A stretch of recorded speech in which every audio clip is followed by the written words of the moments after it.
Hey everybody, I'm John Van Duzer, CPA and partner with James Moore and Company, and I'm here with Daniel Rocani, a tax manager, and Elena Davis, a tax senior, and we're your Biden tax update crew. We have another great video today, and if you haven't saw last week's video where we covered all the House Ways and Means bill provisions, that's definitely something you want to check out. But this week, what we're going to do is we're going to go through a quick legislative update, give you kind of the update on where Congress is at and what they're doing and what they're up to. And then we're also going to go through the bill, and we talked about that bill last week, but there were a couple provisions that were missing from that bill, and so we're going to cover those provisions. So the first thing I thought we'd do is go through a legislative update, and so here's where we're at.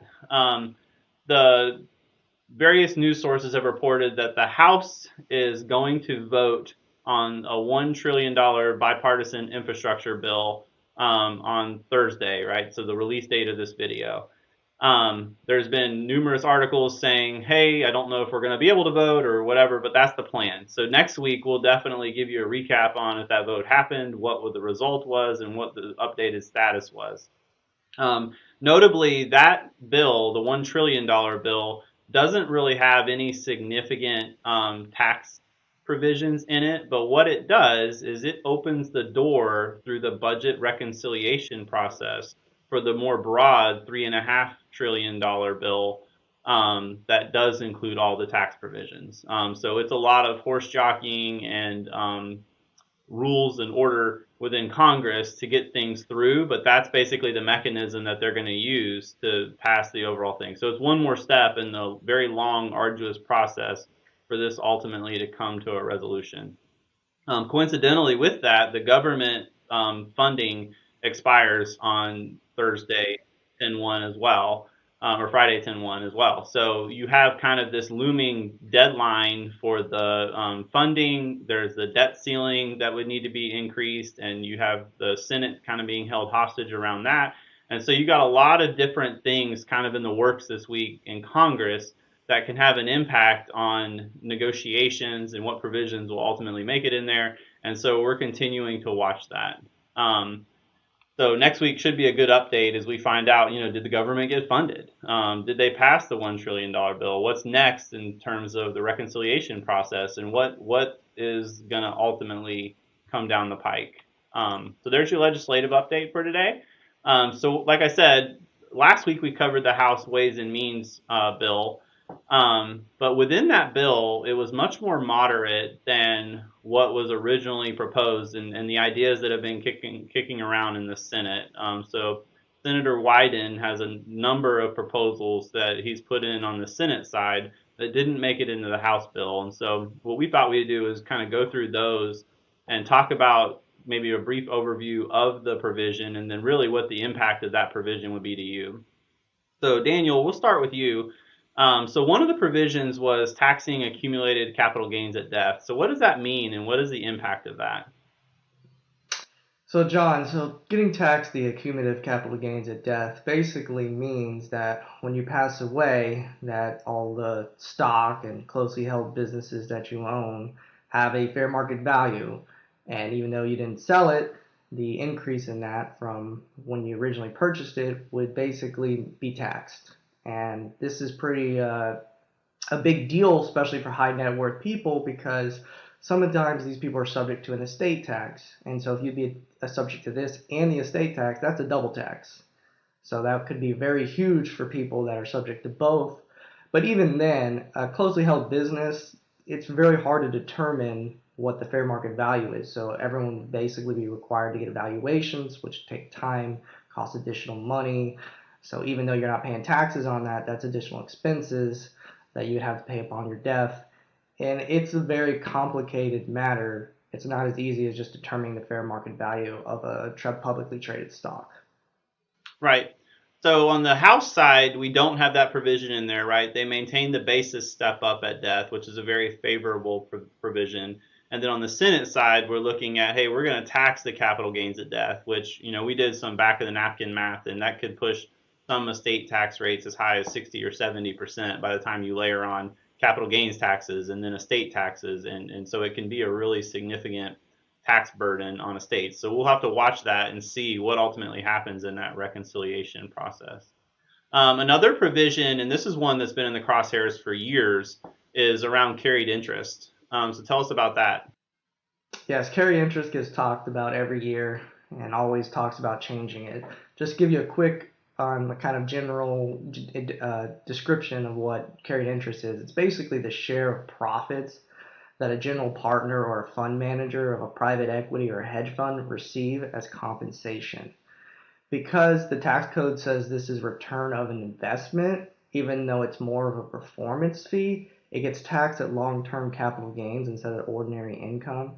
Under current law, you have to hold this investment for 3 years. Biden's proposing to change this to 5 years, but they were talking about eliminating this completely and it being taxed at ordinary income no matter how long you held the investment. Right. So if you look at the old hedge fund, the 2 and 20 model, they're trying to get rid of that 20% kind of upside and saying, hey, this is a management fee and we need to tax it accordingly, which is today a significant tax benefit, especially if you're in real estate or professional investment managing. Any interests where carried interests are pretty prevalent, that can be a significant tax burden for those industries.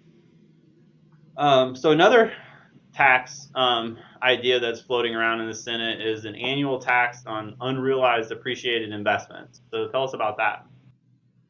So this one's kind of similar to the first one we talked about, except this would be every year. So your stock portfolio would basically get taxed on any unrealized gains. So whatever the fair market value is at the time at the end of the year, anytime they appreciate, you'd get taxed on it just like you would normally now if you sell it and you actually realize the gain. But this can get really complicated really fast, hard to track, not counting the fact that you're getting taxed on basically money that you don't actually have. So you did not take this cash out. The gains are still in your portfolio, but you're being taxed on them. So Daniel, Right. I have a question about it. What if you have a loss at the end of the year, this unrealized phantom loss? Are you able to take that? So funny, they don't actually talk about that at all. You would think under the current code, well, if I have to get taxed on a gain, then I should be able to take a loss. But they don't talk about that at all. So they could come back and say, hey, you got to get taxed on the gain, but you don't get to take the loss. They might let you take the loss. We just don't know. They haven't really discussed it at all. And this is where the tax code can get very dicey and complicated because, as accountants, we have a gift at making things more complicated than they should be, right? And so as I'm thinking through Elena's question, I'm like, okay, my gut feeling is the answer will probably be no, right? Because it's always heads I win, tails you lose. But it's like, well, are you going to be able to net losses with other gains? Are you be able to reclaw back losses that you picked up gains that were unrealized in previous years? So you have a number of different things that would need to be sorted through. So honestly, of the provisions that aren't in the House bill, this is probably one of the areas that's really complicated and administratively would be a huge burden just to comply with. Not to mention the tax implications of being taxed on these unrealized gains year after year after year instead of being able to defer those when the stocks are ultimately sold, or forever in the case of the estate taxes, where when you pass away and you get that basis step up, you never pay capital gains on it. So it's a way to, there's a mechanism that they're using to claw some of those tax deferrals back into the system, but it would increase taxes. So Elena, a couple other provisions that we've talked about and want to go through these is the capital gains tax rates. So the House bill had a 25% capital gains tax rates, but the original proposals were at an ordinary income rate. So why don't you walk us through that?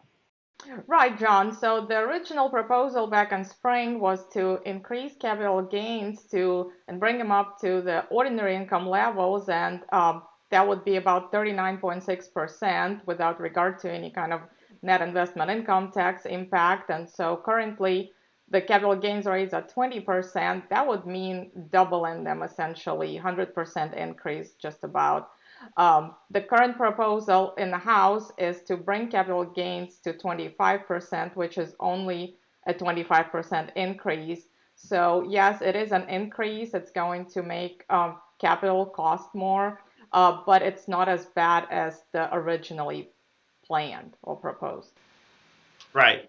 And I think that's a good thing. When I deal a lot in real estate, and so the thought of capital gains rates changing, I wonder on an industry that relies on trading assets, what impact that would have. I could see a 25% rate not having the significant impact that a 39.6% rate would.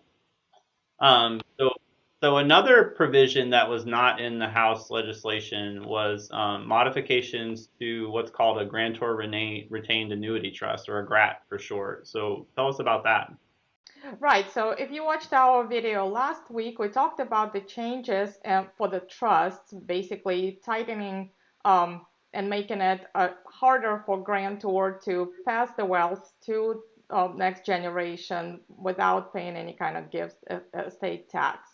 And so one of the provisions that didn't make that House bill is the changes to the so-called GRATs, which is grantor retained annuity trust.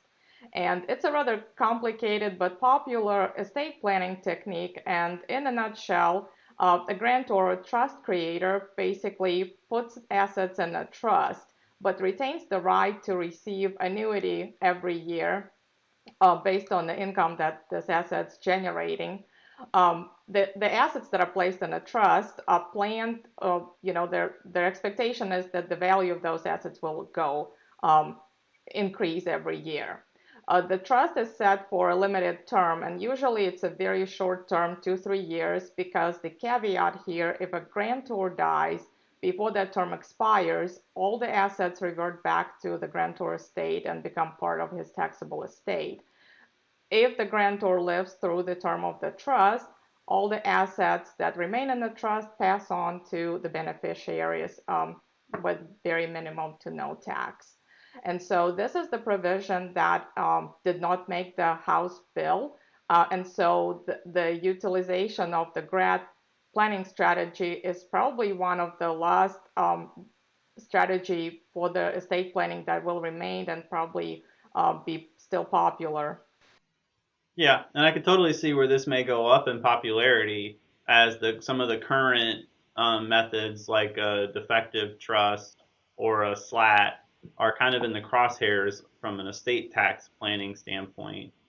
This could be one of those strategies that maybe could be more popular as there's less tools until somebody gets really creative.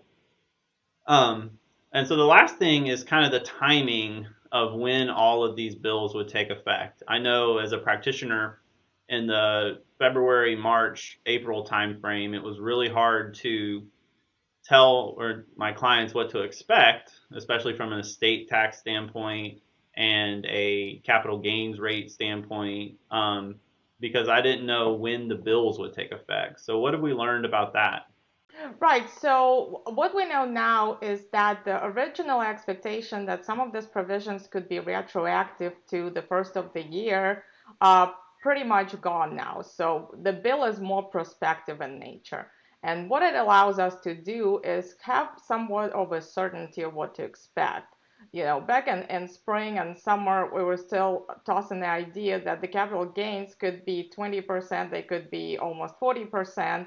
And we didn't know when it would take effect, right? So there was very little planning to do and a lot of uncertainty. So now we are fairly certain that the bill is prospective and everything will be taken effect as of the earliest, the beginning of the next year. Right. In the capital gains rates, it says as of the bill introduction. So there's going to be kind of a mid-year, early part of the year could be one set of rates, later part of the year could be a different set of rates, but the estate taxes and everything look to be like it's going to take effect in 2022. So you got kind of one more bite at the apple for any estate planning that would need to be done. So that's all the time we have today. Please continue to join us. Next week, we'll give more legislative updates. There's a lot of critical legislation this week, and we'll tell you what happened, and we'll also continue to take a deeper dive through some of these provisions. So thank you so much for your time.